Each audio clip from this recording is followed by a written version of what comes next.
everyone, and welcome back to our final top 10. My name is Eddie. And I'm Sylvia. And this is Music Meeples.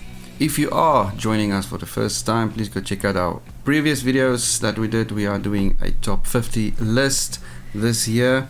Yes, and this list has been so hard for me this year. I feel any of the games I've mentioned in the last 30, 20 could have made my top 10. Oh yeah, for sure. The top 10 for me was quite hard, I have to say. But this year I took a different approach and I picked the games that gave me the best experience overall from last year's play. So are you excited? I am very excited and I'm a bit nervous. Let's get started. Right.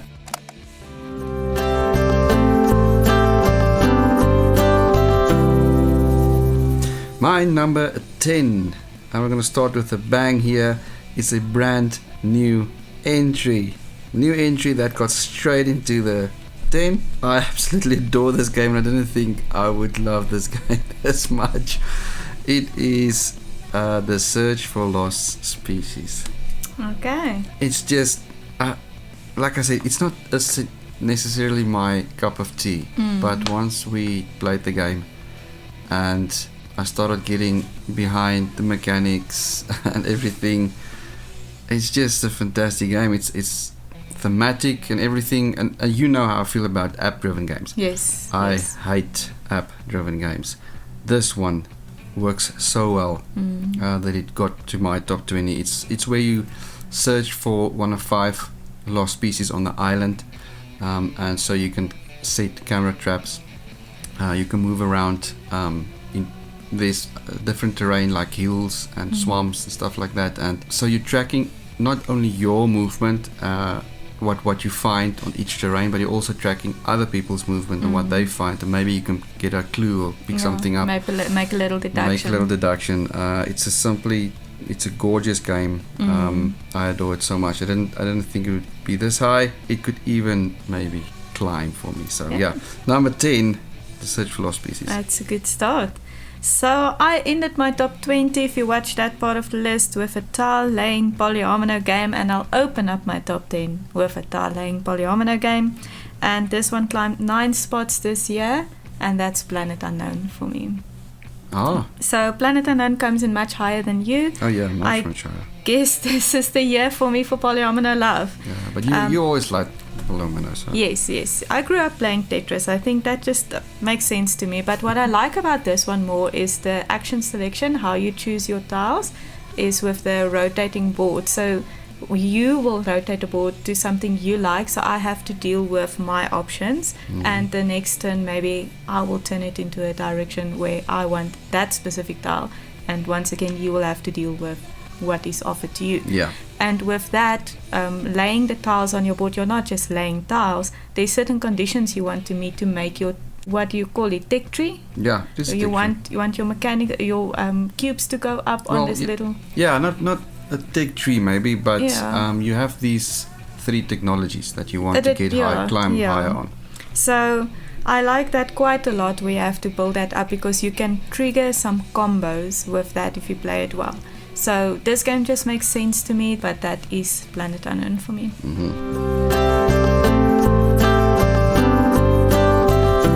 Alright, my number 9 was as high as number 4, then it was number 6, and it dropped to number 9 now.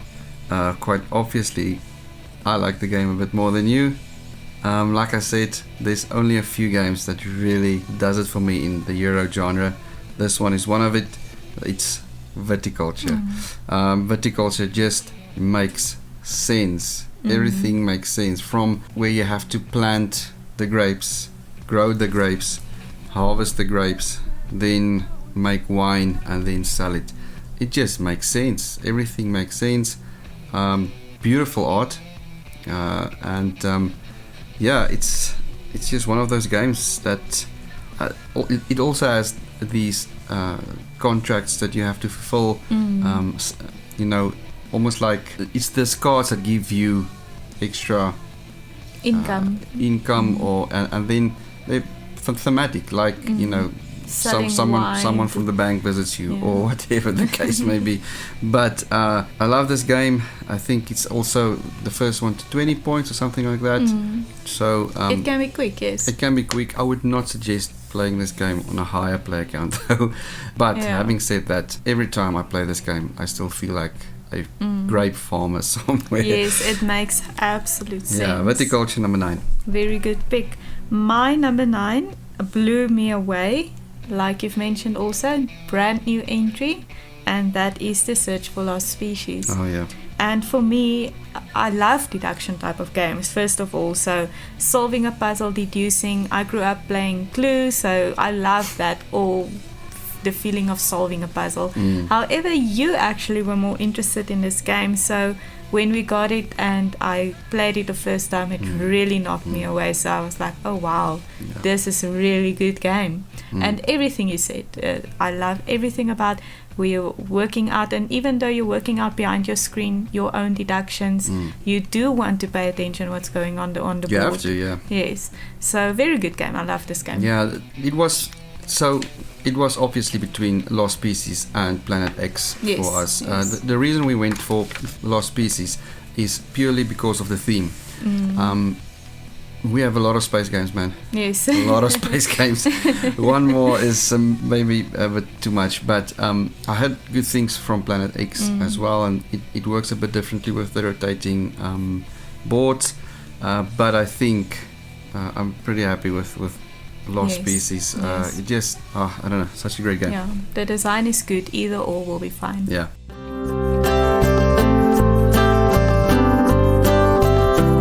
Alright, now my number 8 is the last brand new entry. Wow. Is No more new entries from here on. 2?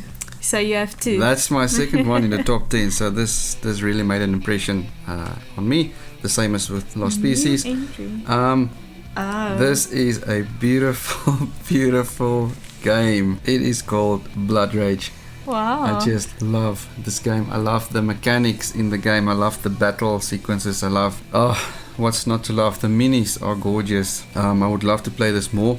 Obviously, it's a area control conflict game.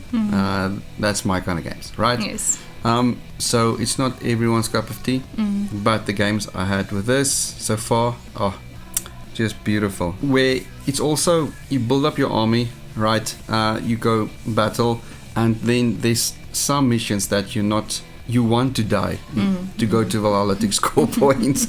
So Yes. it's got that nice variant that when you lose, not all is lost. Maybe somebody wants to lose. Yes, maybe someone wants to lose. That's, yeah. And so also with the whole map shrinking kind of thing, I love it. I don't know. Blood Rage just works for me. I would love to play it more though, but for now, a solid 8. Well, I'm gonna call this the biggest surprise of the year then, because it's my number 8 as well. Oh, a true crossover. In the top 10. Well done, in the top 10. Yeah.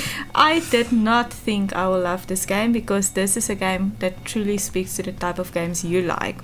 But the way that this mechanic works is extremely well thought out, because like you've mentioned, even the losses matter in this game.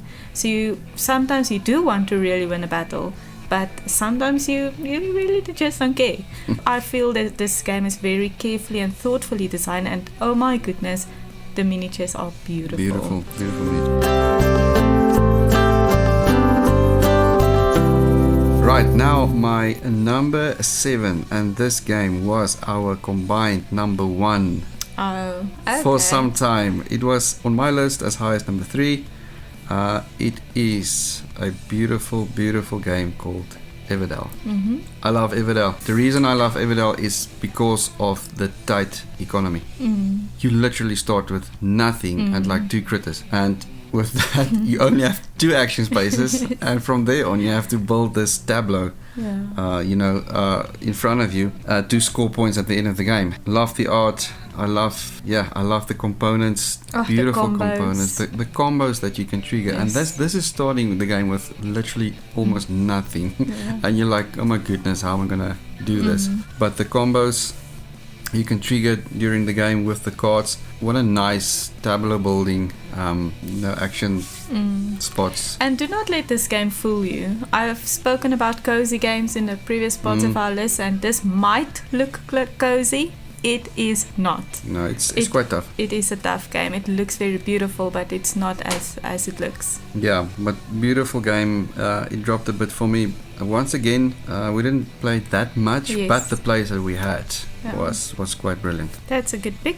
So my number 7 might surprise you. I don't know where it is on your list. I haven't heard you spoken about it yet. But this is up 8 spaces for me. Wow. And it is Istanbul. Istanbul. This game just makes my brain happy. I don't know what else to say. It's elegant and efficient. It is just those few tiles lying in front of you, and it has this clever movement where you have to pick up and move your workers to gain a action on the board. Now, I think this one is higher for me than 5 Tribes, because 5 Tribes just breaks my brain. And this one makes my brain happy. Yeah. It makes sense to me. It's really, once again, cleverly designed, making you move into different directions to get different things. There's many different ways you can collect the rubies to win the game. So I like this quite a bit. No, that's a cricket. It is so great, in fact, that it is my number 6. Oh, wow. This was 18 last year. It 18? jumped quite a lot to number Wow. 6. The first time in the top 10. Istanbul just does it. It's like you say, you get that nice feeling when you drop off your... Yeah, you can't put your finger on it. Yeah. But, And then, the playability with this is also through the roof, because you're always laying out different tiles in different ways. And what more can I say that you haven't already said? Istanbul just does it for me. One of those few euros that I really like, and I think it could even climb a bit higher. It depends. But Istanbul, my number 6. wow. All right, my number 6 drops slightly. But hey, the nostalgia is strong of this one. It's my first game I ever ranked as number 1. I love this game. Even though it's down with 4 spots, this is Concordia. Oh. So it's hard for me to see Concordia fall down my list, but Yeah, it I is. deeply love this game. The way everyone around the table has the exact same cards to start with. You spoke about this. And the only difference is when you play your card and when you play the cards to get it back. Yeah. So I like that you can build your deck a teeny bit, buying cards from the row, row that everyone has available at the top. But I just love the resource collection and trading them in for money, or you spending money to get more resources. I love that part of the game so much. Such a crunchy Euro game. I like this game quite a bit. It blows my mind that no more games use that mechanic of playing cards as actions. And it's my favorite mechanic. It's so simple. It Brilliant takes AP out of the game, because you only have this. You only have these with. actions, Yes. and it depends on which one you play first. That will determine your route, in the game. But great game. Yes. Right now, my number 5 game of all time was last year's number 5. It stayed exactly the same. I can't explain how much I love this game. It is called Raiders of the North Sea. Oh. Everything about this game is so satisfying. Not just raiding Great Britain, but you building up your crew to go and raid. And then you start off at the monasteries, I think it is. First the harbors, the monasteries, and you get deeper and deeper into mainland. And so obviously the deeper you get, the better resources and the more points you will score. But the fact that you have to build up your crew, and your crew obviously gives you benefits. Even losing one of your crews in battle gives you Valhalla points, which you can also use as points. It's it's so satisfying, and I haven't even talked about the worker placement part of the game, where you can't use one spot twice, and you can't go to the spots where others are going. Where it's you put a meeple down, and that meeple that you put down, somebody else can use. When it's there to Pick up, and then they use the action. What a great mechanic that is as well. Plus, I haven't even mentioned the metal coins that comes in the base game. Yeah. Fantastic game. So satisfying, fantastic game. You really feel like a Viking in this one. Number 5, Raiders of the North Sea. Well, my number 5 is my biggest climb into my top 10, so it's new to my top 10. And it climbed with 18 spots. Wow. And that's because of the play we had. And that is Star Wars Rebellion. So this game is always an experience. I love the asymmetric cat and mouse tension that we have in our sessions. I haven't placed it this high in the past, since it's very hard to get to the table, much harder than the midweight games we own. But like we've mentioned, when I made my list, I realized that the games that you immediately think about, that comes to mind when you start making the list, are the experiences that you had around the table. And this just stood out for me this year. I love this game. It is actually a very, very good hidden movement game. But between you and me, because mostly we play 2-player, excellent game to play. Excellent 2-player game. Yes. Yeah, I couldn't agree more.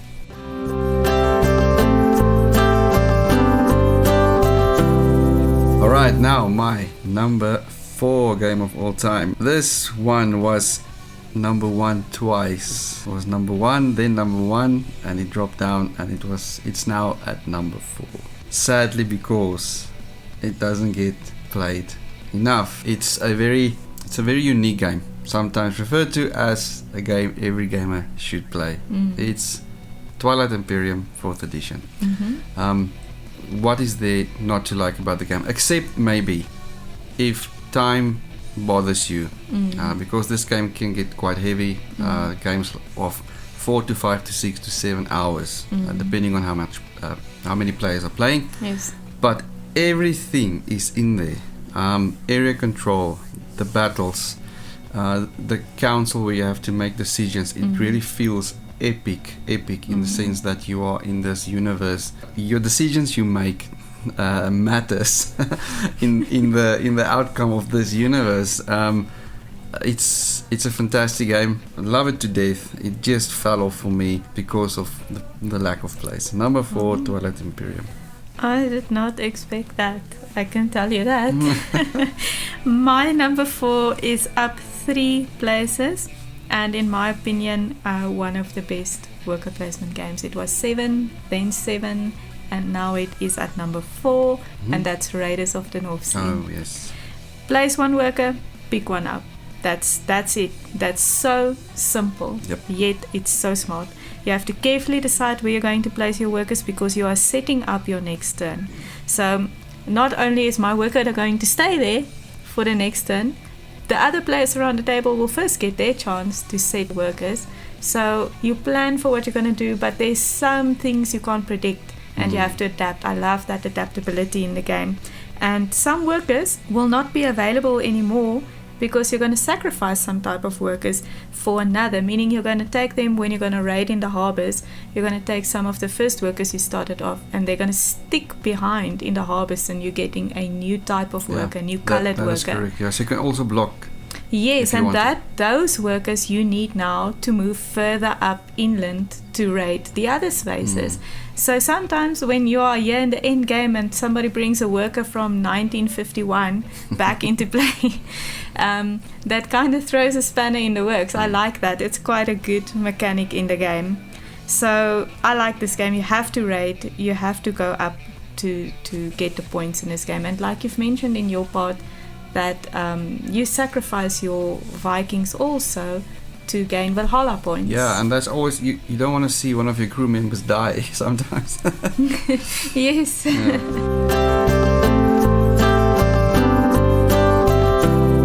Right, now my number 3 was last year's number 3. Oh. Stayed exactly the same. Consistent This game. It is a castle defense game, and the best one I have played to date. It's called After the Empire. Now, obviously, like we mentioned before, we have the deluxe version, which I have to say does add to the theme. Never had a bad game with this. From the action, the worker placement, the economy is so tight, and then you building up to prepare for attacks. You have to make your castle strong, not just your castle, but you have to have enough soldiers to, if they breach the castle walls, to defend. And how many times have we seen someone having a lot of soldiers, and then the luck has it where all the barbarians or the bad guys or whatever you want to call them attack from one side, and they absolutely destroy everything. But it's a wonderful game. I love the castles, building the castles. Yes. The feel of the game, and fantastic place last year. It's a very good game. That's why I think it stays a solid 3 for me. That's a solid pick. Actually, I forgot to mention, this game also have a mechanic in the scoring system where if you pull too far ahead, you will be penalized. So you want to keep that tight. You want don't to want to go too far ahead, because if you're too far ahead, then you will get more you bad will guys face more that attacks you. That's very clever. My number 3, only one of the games in my top 3 was in my top 3 last year. So 2 games moved into my top 3. I surprised you last year with this as my pick for number 1. My number 3 this year is Cyclades. Oh. Yes, it dropped a little bit, but it's still one of my favorite competitive games. You never really out of the race in Cyclades, and I love that about the game. Some of my favorite victories in board gaming is from Cyclades. So it's so satisfyingly wonderful. It's really a good game. I haven't been as on top of it from the beginning when we first got the game. I was like, okay, and I've grown to really love this game. I've grown to enjoy the mechanic of the game. It started, I think, at the number 11 or something when we first got the game. But yes, that is Cyclades for me. It actually surprised me that you still have it this high. I really thought that it would drop down for you. But like you said, I can't fault the game anyway. It's just one of those games. Yeah, the bidding with the area control. It has always everything being in that I love. And like you said, it coming from someone like you that loves Euros a bit more, that says a lot about the game.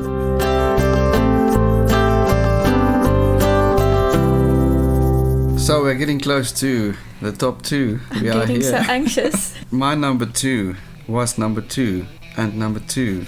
And then number 1, it dropped out of its number 1 space. No! It is Cyclades. What? Oh my goodness. I love this game to death. Yes. It has everything I need in a board game. If there was one board game I would pick this one. Because it has everything. It has your bidding? Your bidding to start off, right? You're bidding at what god power you want. So everyone has money, and so you have to decide how much money do you want to spend on like Zeus or on Apollo.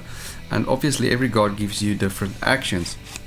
Apollo is more where you attack, and you can only attack when you have Apollo. You mean Aries? Sorry, not Apollo. Apollo is the useless one. It only gives you money. Aries, sorry. So Aries is the only one that you can attack with, right? Yes. So obviously everyone wants to bid, but it depends on how much money you have. Then you have Zeus that gives you powers, other powers, and you got poor old Apollo that can give you money, and that is actually useful if you are behind in you can't do anything without money. That is correct, yeah. So everything is so well thought out. And then on top of that you have the gods. And so the gods you can use like the Kraken or Medusa, and everyone has a special power. Medusa lets, it freezes all your troops or somebody else's troops on that island. You can't move them, but they can still fight, but you can't move them. And then the area control with the little meeples, not meeples, the miniatures, there's the word. Miniatures, it's a simple battle mechanic, a 1-to-1. You have the dice, and then you have to build this metropolis as the most, I think the first 1 to 3 is the winner. And even that Like if you have to build the barracks, that gives you military power or strength, a bonus.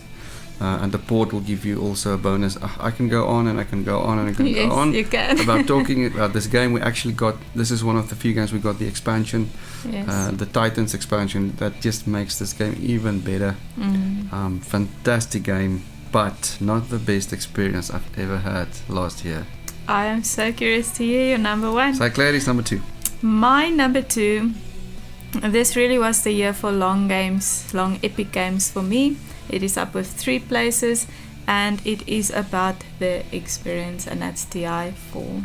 So Twilight Imperium made my number 2 this year because in my opinion nothing compares to a full day TI4 experience. Oh, yes. We make it a day, so we set out a day and we start playing. We will have a light lunch, continue playing, we'll have snacks in between, continue playing, and just the theme of this game. Get so involved. Yes, around the table, talking about what you're going to do, and strategizing. Exactly. I haven't even mentioned the asymmetry with all the alien powers. Yes. Have their own and the strengths. negotiations around the table. The alliances, the betrayal, when somebody says they're going to vote with you and they don't. What do you call that phase? When Mechatol Rex has been opened or taken, the agenda phase. It's just, and the storytelling of this game. We also get into our factions when we start with our aliens. We read the backstory. We get into that. But I should mention, even though the gameplay is long, it is really not complicated. It makes sense what you're doing. That's the thing with the i4, isn't it? It's actually very simple. It just takes time. That's all. Yes, and the bidding, or not bidding, but to get the number 1, 2, 3, 4 card, and that will determine your player order. Oh, that's such a brilliant mechanic. Yes, it determines when you're going to play with that few bonus actions on each card that makes you want to take the technology one or want to take. So that is very cleverly thought out. You can even make the game shorter. You don't have to play the long game because the tile can go to 10, or you can flip it over to 14, I think. So it depends on what you're in the mood for. But very easy game, actually. It's not a hard game. No. It's just a long game because we get into it. Yeah, great game.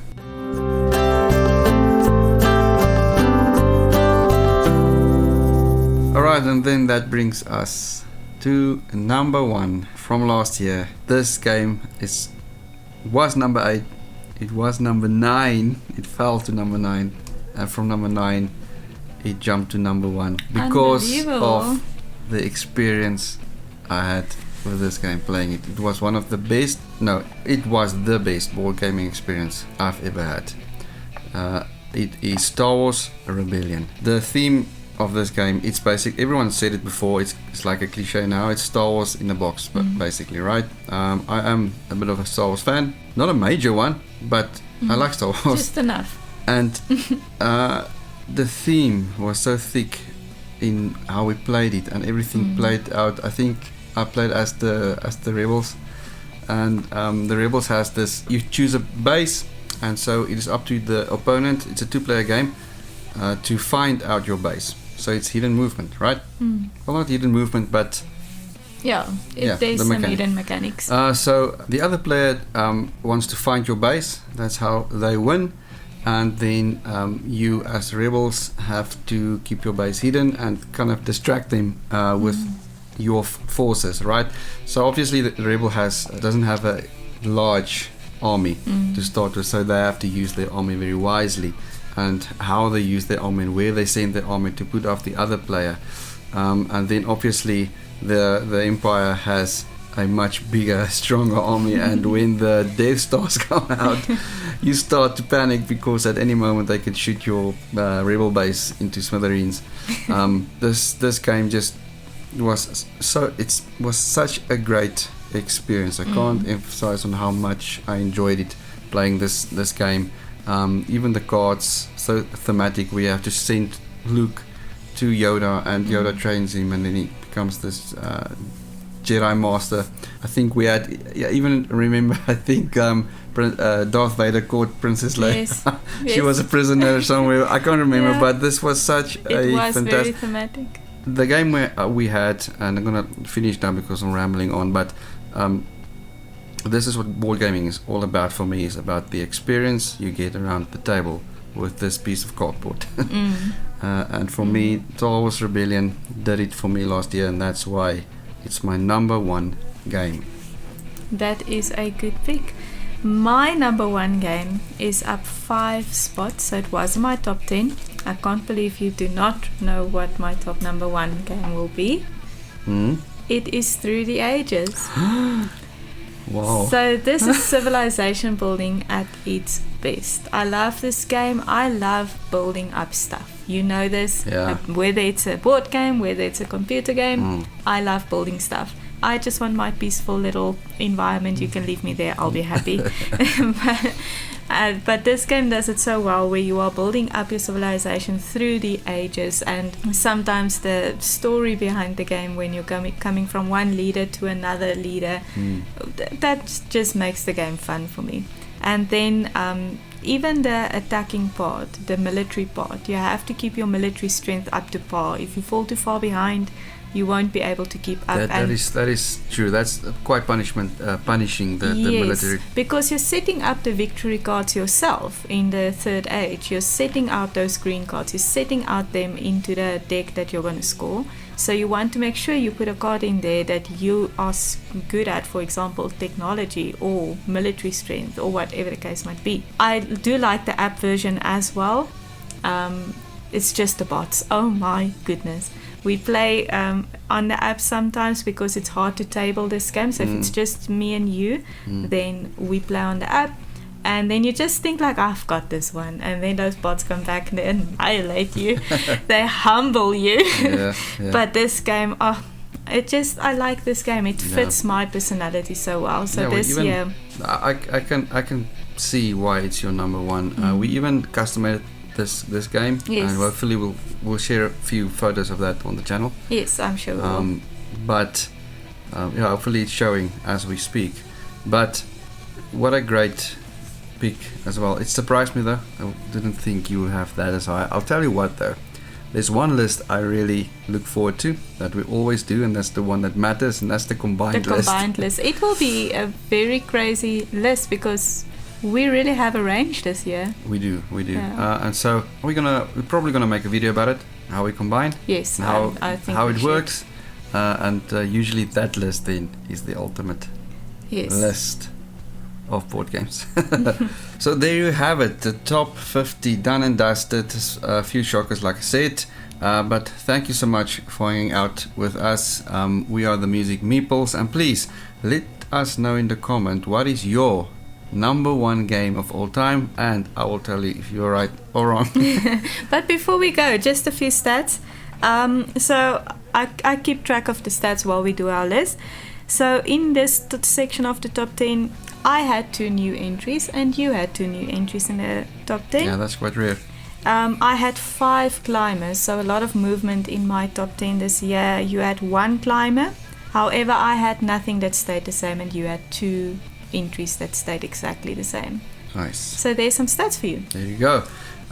Like I said, I'm looking forward to the combined list, the ultimate list, but we'll do that on the next video. Yes. Until then, keep the music playing and keep the meeples moving.